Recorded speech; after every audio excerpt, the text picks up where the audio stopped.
నీతిమంతులు మొరపెట్టగా యెహోవా ఆలకించును.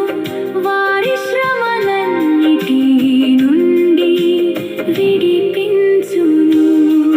నా సంచారములు లెక్కించి నా కన్నీళ్లు బుడ్డిలో దాచావు. నీ గ్రంథములో వాటన్నిటినీ